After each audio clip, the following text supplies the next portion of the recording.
welcome to Xinhua Live. I'm Zong Pingping reporting from Jakarta's Tanjung Bluit port. Yesterday, Lion Air with 189 passengers on board crashed into the Java Sea. As you can see, I'm standing in front of the Tanjung Bluit port, which is the command for the rescue and the search operation. As you can see behind me, there is a boat which is located in the port. And from here, the search and the rescue team will gather and analyze the body parts and debris before sending them to Halim Airport and Jakarta Police Hospital. As you can see from our video clips from this port, several boats have been departed to search for the wreckage of the Lion Air flight. And up to now, 25 body bags were brought to here from the search and rescue activities. And some parts of the plane and the passengers' personal belongings were also gathered here. As you can see from our clip videos, there are also many local and international medias here to reporting this event. And also some ambulances and personnel from military, from Indonesia police have joined the search and rescue operation here.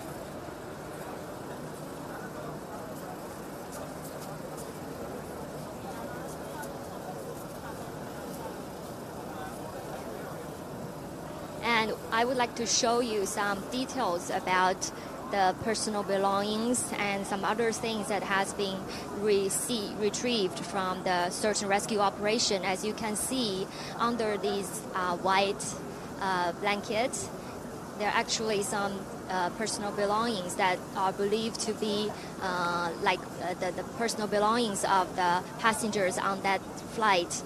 There are some wallet, bags, hats, and identity card as well.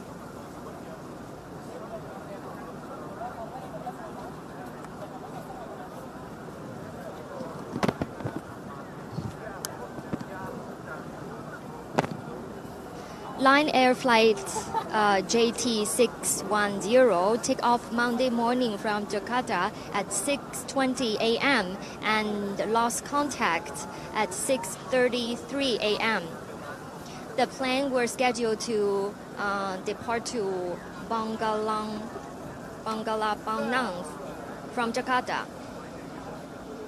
The plane crashed in the sea, northern part of Karawang, West Java, while still taking off.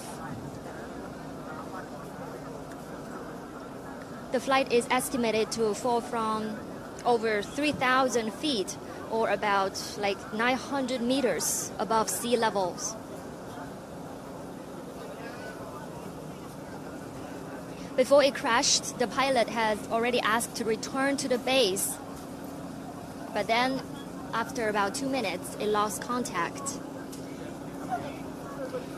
There were altogether 189 people on board. That consists of 179 adult passengers, 1 children, 2 babies, 2 pilots, and 5 flight attendants. Many of the passengers were employees and civil servants who were catching the first flight of the day. Also among them are 20 employees from Finance Ministry and Transport Ministry. Yesterday evening, the National Search and Rescue Agency feared that nobody survived the accident. They say the wreckage is estimated to sink around 30 to 35 meters below sea surface. And up to now, as you can see from our camera, we are standing right in front of Search and Rescue Operation Command Center.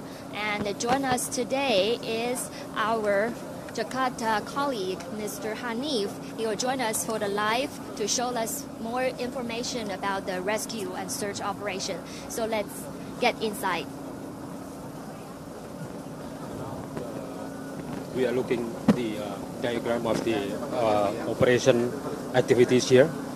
This it shows the personnel involved in the search operation. Now, as of yesterday, 57 people were involved in the search operation from several institutions that include the National Search and Rescue Agency, the police, and the Navy. And also, here is the schedule of the operation, and then there's another diagram was the ships that involved in the search operation. It consists of ships from the Navy, from the National Technological Agency, and from the National Maritime Ministry. And looking to the other diagram, there is a map that shows the alleged location of the plane crash in West Java, Karawang Regency. It's around this area. This location is around 3 hours drive from the capital city of Jakarta, or is around 70 to 80 kilometers east of Jakarta. So instead, the Indonesian authorities set up the rescue search and rescue center in several places, including this area and in the capital city port right here in the new Tanjung Priok seaport in the North Jakarta, and the other one is in the Soekarno-Hatta International Airport, where the crash plane was departed from, and the other one is in another airport in the Eastern Jakarta, and another one is in the police hospital to handle the after mortem identification process for the bodies which already found by the search team. So now,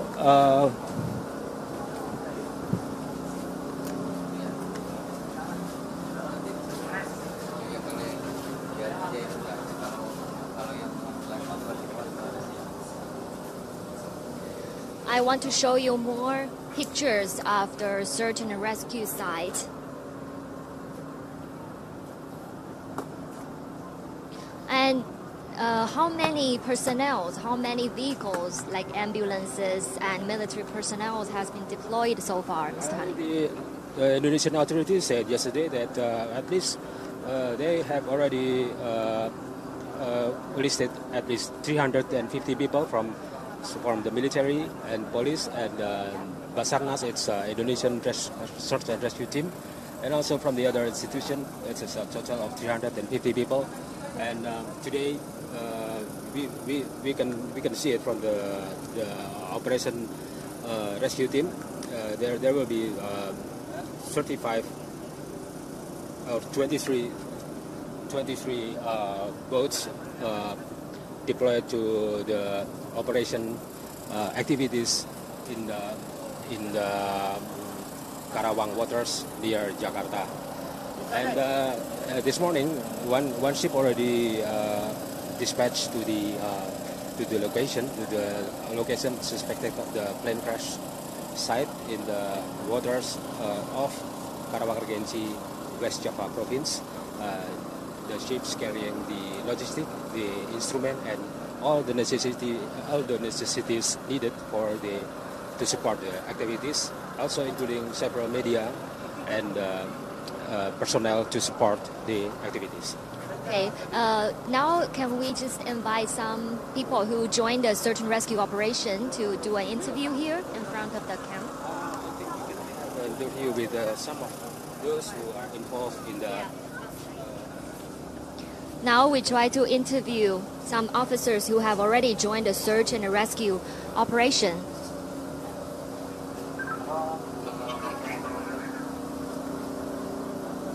Okay, now let's see.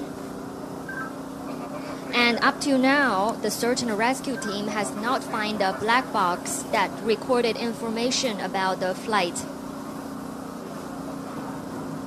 The Indonesian authorities said that the Lion Air Boeing 737 MAX 8 plane crashed in waters near the capital city was shattered due to a severe impact with sea surface after it dived from the sky at rapid speed, allegedly from 3,000 feet, that made it broke into pieces.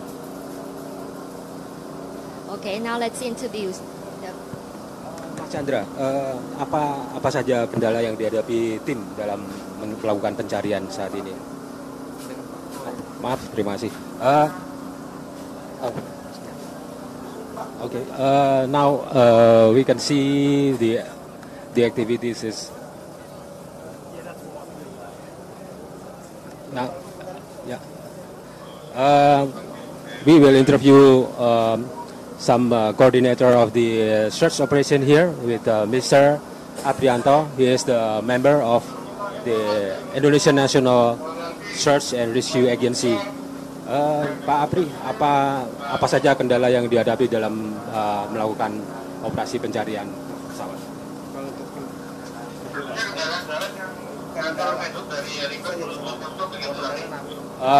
Oke, apa saja yang ada di tenda ini, Pak? Bisa dijelaskan? Ya, untuk yang ada di tenda ini adalah struktur organisasi operasi SAR. Terus di sini juga ada daerah pencarian. Ditambah lagi ini adalah pergerakan unsur-unsur yang terlibat di dalam operasi SAR. Nah, ini adalah rincian dari kegiatannya sampai dengan terakhir adalah jam 11:13 dari Banda Aceh untuk membawa satu yang berisi serpihan pesawat. Terus ini juga ada data potensi yang terlibat di dalam melakukan pencarian.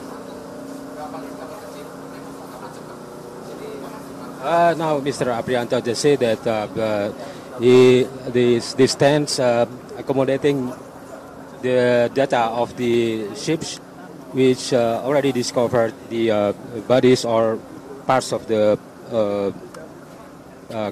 crash plane that which are found by several search team member on board the Navy ships, several Navy ships as of yesterday, and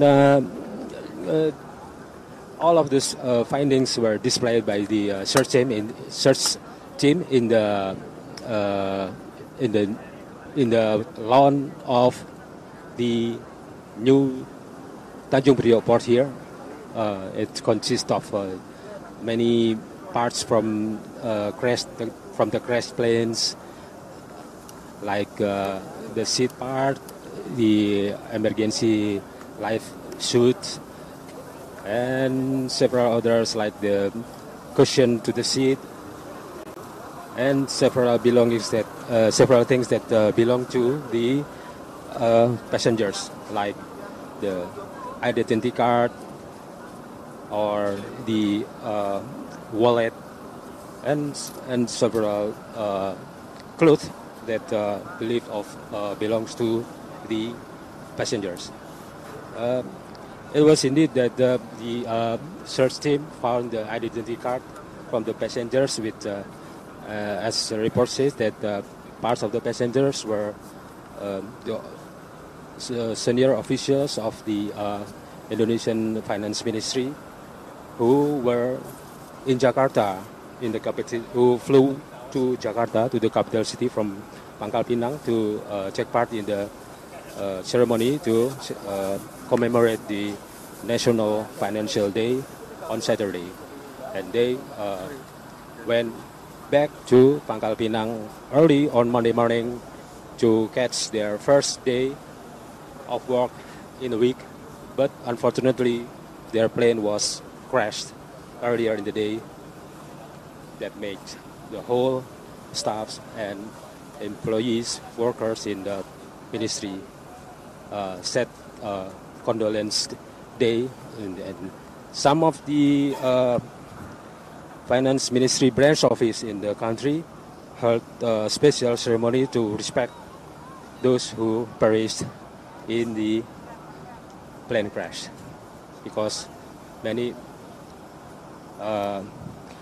as you can see now, as we can see now, you can see the belongings of the passengers, like shoes and bags and several things like blankets.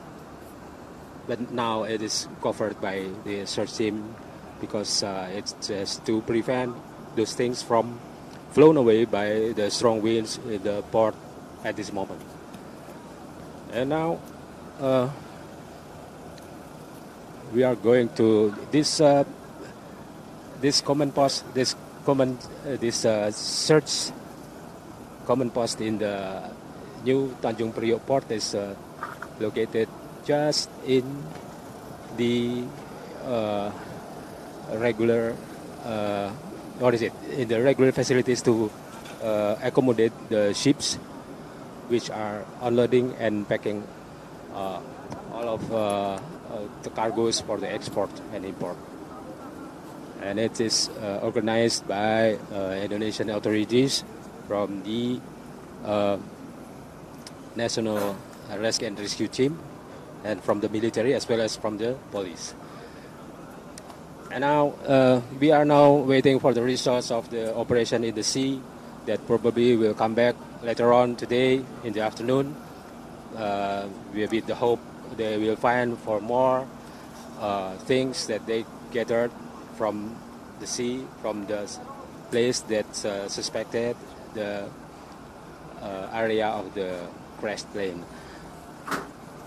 And the area itself is still sketchy, yes, because the plane failed to emit the instrument that should be needed for an aircraft. It's a standard instrument that should be in the aircraft, namely the electronic data beacon that the national authorities, Indonesian authorities, should receive whenever an aircraft or flying object crashed in the middle of nowhere, so they can locate the crash plane quickly. But now, unfortunately, this crash plane did not emit that kind of beacon. It's according to the official of Indonesian Search and Rescue Agency on Monday. Now they are the search team now doing the activities manually by deploying several number of divers and an ROV and operating an ROV or remotely operated vehicle that can spot suspicious object under the sea.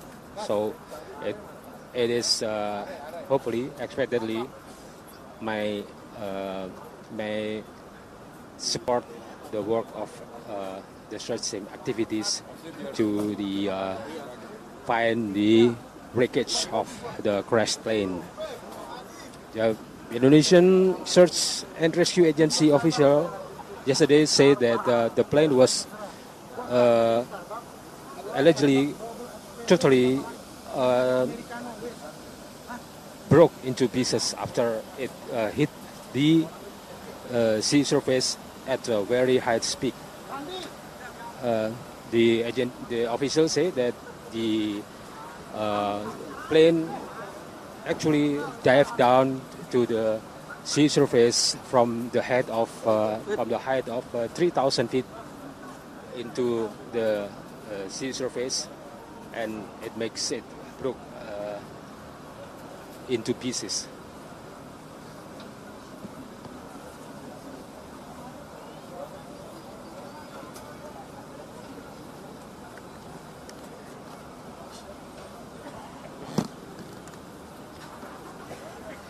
according to the Indonesian authorities, the search and rescue operation will continue 7 days. And this is all for today's live show. I'm Zong Pingping reporting from Indonesia's Jakarta. If you like our show, please share it on YouTube and Facebook. Thank you for watching. We'll see you next time.